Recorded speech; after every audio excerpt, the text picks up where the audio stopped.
Hey bro, welcome back again di dunia cerita tanpa batas. Dan of course masih sama gue dan Dun. Nah, kita lanjutin lagi cerita simulakra ini. Kan di bab sebelumnya, di bab 3, si Tirwan Zara udah mulai nunjukin keanehan yang disadari orang-orang terdekatnya. Kira-kira sampai kapannya dia bisa ngejalanin perannya ini? Oke, kita gas aja mulai masuk ke ceritanya. Beberapa minggu setelah insiden di museum, kehidupan di apartemen Zara itu rasanya makin dingin. Bray, Yoga adiknya sendiri, udah nggak bisa lagi nepis keanehan kakaknya itu sebagai sekedar kecapean belaka. Zara yang baru ini memang ngelakuin semua tugas rumah tangga dengan efisiensi yang terlalu sempurna. Jauh lebih rapi dari Zara yang asli. Makanan selalu siap tepat waktu, pakaian selalu rapi terlipat. Bahkan, apartemen yang biasanya agak berantakan, sekarang bersih berkilau. Tapi bro, semua itu justru terlalu aneh dan mencolok. Apalagi soal absennya kehangatan emosional, yang sekarang Yoga udah ngerasain lagi dari sosok kakaknya itu. Dan itu mulai ngehancurin hati Yoga, karena Zara sekarang rasanya kayak robot terprogram atau kayak mayat hidup yang gak punya rasa. Miris banget kan? Nih, suatu sore, Yoga pulang sekolah dengan nilai ulangan yang jelek banget.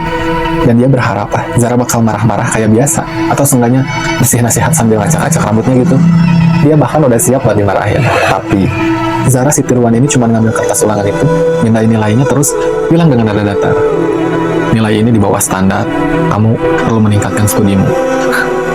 Di wajahnya, di setiap kata-katanya, nggak ada emosi kecewa, nggak ada dorongan, cuma kayak sebuah analisis data aja. Kaku banget. Yoga natap dia, air mata mulai ngumpul di pelupuk matanya.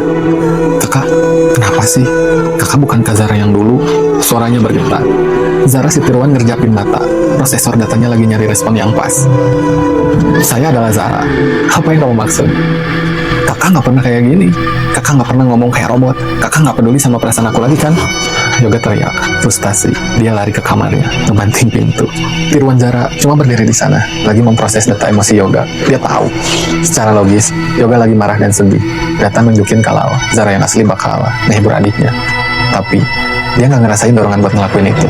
Cuma ada kekosongan di tempat emosi seharusnya berada. Dia cuma ngulang respon yang paling rasional, yang udah terprogram. Dia mulai nyadarin kalau ada gap gede banget antara replikasi perilaku dan esensi keberadaan. Dia bisa niru, tapi nggak bisa ngerasain. Gila kan? Ini yang bikin dia serem. Sementara itu, di tempat kerja, Pak Budi makin yakin ada yang nggak beres. Dia mulai sering melihat Zara si Tirwan berdiri terpaku di depan cermin besar di aula utama pas jam istirahat. Bukan cuma sebentar, tapi berjam-jam dengan tatapan kosong, seolah ada ritual tak terlihat yang dia lakuin. Malam itu, pas Pak Budi lagi keliling, dia ngelihat Zara si Tirwan lagi berdiri di depan cermin. Kali ini, bukan cuma natap, tangan Zara ngangkat perlahan, seolah pengen nyentuh permukaan cermin. Sebuah energi dingin dan asing mancar dari tubuhnya, bikin Pak Budi merinding. Neng Zara, panggil Pak Budi. Suaranya sedikit gemetar. Lalu Zara si Tirwan nengok, gerakannya sedikit tersentak, kayak mesin yang terinterupsi. Tatapannya kosong, tapi ada semburat merah samar di matanya yang cepet banget ngilang. Pak Budi, ada apa? Tanyanya. Neng Zara sedang apa? Kok berdiri di sini terus? Pak Budi nyoba nyembunyiin ketakutannya. Saya merasa nyaman di sini. Ada resonansi yang kuat. Jawabnya, suaranya balik datar. Dia bahkan pakai istilah yang aneh. Gak kayak Zara yang asli yang bicara sehari-hari. Pak Budi yang sering dengar istilah mistis, ngernyitin dahi, resonansi. Zara nggak pernah ngomong kayak gitu. Dia mulai bertanya-tanya, apa Zara lagi dirasuki? Atau lebih parahnya, apa itu bukan Zara sama sekali? Dalam pikirannya, dia ngerasa mungkin tingkah aneh Zara akhir-akhir ini karena cermin itu. Apalagi kalau diinget-inget lagi, semua keanehan Zara emang berawal setelah dia ditemuin pingsan di depan cermin ini. Pak Budi kemudian nyoba ngontak ahli sejarah museum, yaitu Pak Rahman, seorang senior yang udah pensiun sebenarnya. Dia nyoba nyari tahu tentang sejarah gelap cermin objek 93 itu. Tapi Pak Rahman cuma ngasih jawaban singkat dan ogah banget ngebahasnya. Cermin itu, Pak Budi, lebih baik jangan diusik. Ada mitosnya, konon cermin itu memakan jiwa. Suaranya kedengaran ketakutan banget. Terus dia langsung nutup telepon. Sementara itu, di dimensi cermin, roh Zara yang asli makin terbuka. Bisikan-bisikan dari penjaga cermin makin agresif. Nyoba ngeruntuhin mentalnya. Mereka muter ulang kenangan pahit Zara tentang kematian orang tuanya, kesulitan hidupnya, rasa takut dan kesedihan yang sering dia rasain. Tujuannya itu ya cuma satu, itu ngehancurin tekadnya, bikin rohnya nyerah dan larut dalam kegelapan abadi. Jadi salah satu dari banyaknya bayangan hampa di sana. Tapi bro, makin mereka nyerang, makin kuat simbol pustahalak-lak di dinding lorong berdenyut. Zara nyadarin kalau simbol itu adalah kunci, bukan cuma buat keluar, tapi juga buat memahami asal-usul kutukan ini. Dengan setiap sentuhan spiritual, fragmen-fragmen memori baru muncul, lebih jelas, lebih mengerikan. Dia melihat sosok wanita, seorang wanita pemilik cermin ini, yaitu Nyisekar Jagat.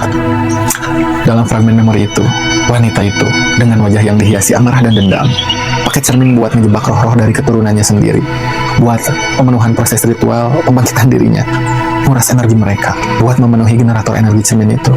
Cermin itu adalah alat pemangsa jiwa, cermin yang awalnya diciptain untuk ngurung dia dari kejadian di masa lampau. Namun, dari ingatan-ingatan itu, Nyisekar Jagat berusaha menjadikan cermin itu menjadi alat untuk kebangkitannya dengan mengumpulkan darah keturunannya. Dan mungkin yang paling cocok adalah Zara. Oleh sebab itu takdir seakan memaksanya masuk ke tempat ini.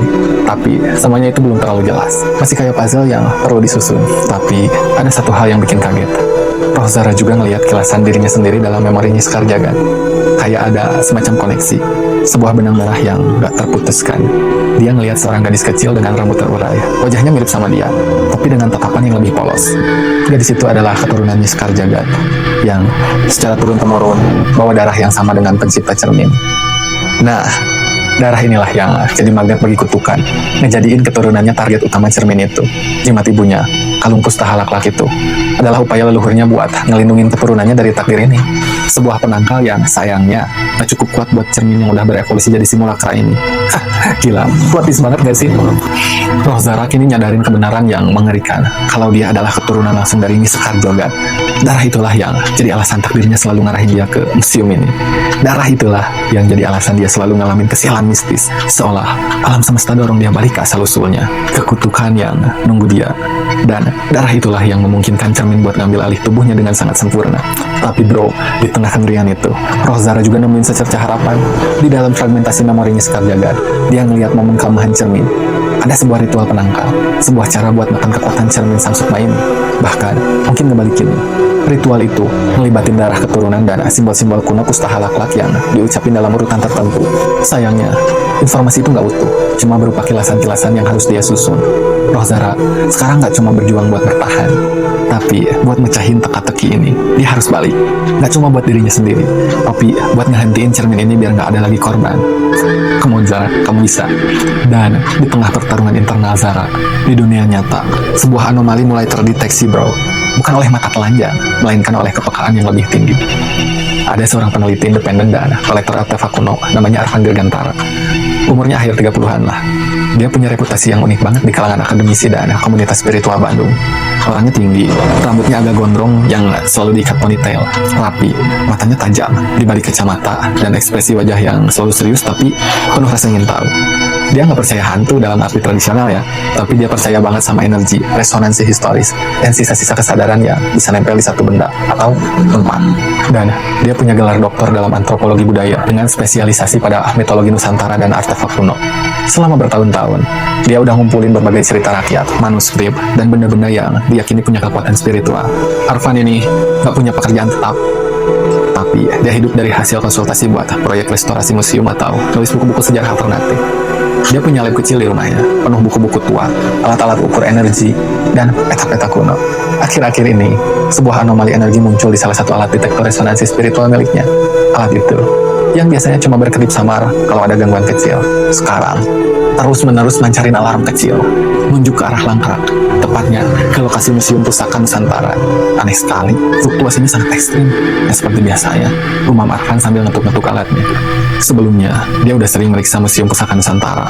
Dulu, museum itu emang punya energi tua yang stagnan, kayak tempat yang ditinggalin. Tapi sekarang, ada sesuatu yang aktif dan bergejolak, kayak pusaran air yang tiba-tiba muncul di danau yang tenang. Itu adalah energi yang terasa hidup banget, tapi sekaligus terasa salah.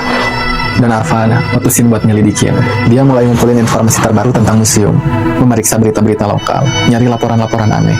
Dia nggak nemuin apa-apa yang mencolok, kecuali satu insiden kecil, yaitu seorang penjaga keamanan baru, namanya Zara, ditemuin pingsan di aula utama minggu lalu. Berita itu diselipin di halaman belakang surat kabar lokal, dianggap insiden biasa, tapi Arfan ngerasain sesuatu yang lebih.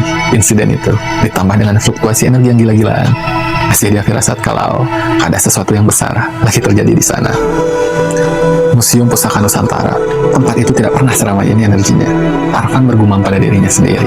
Sambil natap peta Bandung yang dia bentangin di mejanya, sebuah titik merah berkedip di lokasi museum. Ada sesuatu yang masuk atau keluar dari sana. Dia ngerasa ini adalah panggilan yang gak bisa dia abaikan. Sebuah misteri yang selama ini dia cari. Sebuah dorongan kuat, mirip dengan takdir yang dia rasakan selama ini. Membawa dia buat nyiapin diri nyelamin kegelapan yang mulai nyelimutin Museum Pusaka Nusantara. Nah, gimana bro? Makin kompleks dan bikin merinding kan? Keluarga Zara udah mulai curiga, Pak Budi juga mulai nyadar, dan sekarang muncul karakter baru yaitu Arfan Dirgantara. Seorang peneliti yang kayaknya punya peran penting buat ngebongkar semua ini kan. Dan Roh Zara juga udah dapet clue gede banget kalau dia itu keturunannya Sekar Jagad. Dan cermin itu adalah alat buat ritual, dan ada cara buat ngalahinnya. Kira-kira gimana ya nasib Yoga yang makin frustasi sama tiruan Zara? Terus, apa yang bakal terjadi kalau Arfan udah mulai nyelidikin museum itu? Bakal ada bentrok antara dunia nyata dan dunia spiritual nih. So, jangan sampai ketinggalan kelanjutannya bro. Ikutin terus gue di cerita simulacra ini. Dan jangan lupa dong, like, share, subscribe. Kalau nggak pengen ketinggalan, pencet loncengnya bro. So, terima kasih udah nemenin gue bercerita hari ini. Semoga kalian sehat selalu, banyak rezeki, dan yang penting, hidup bahagia. So, to be continued and see you soon di bab berikutnya. Ciao.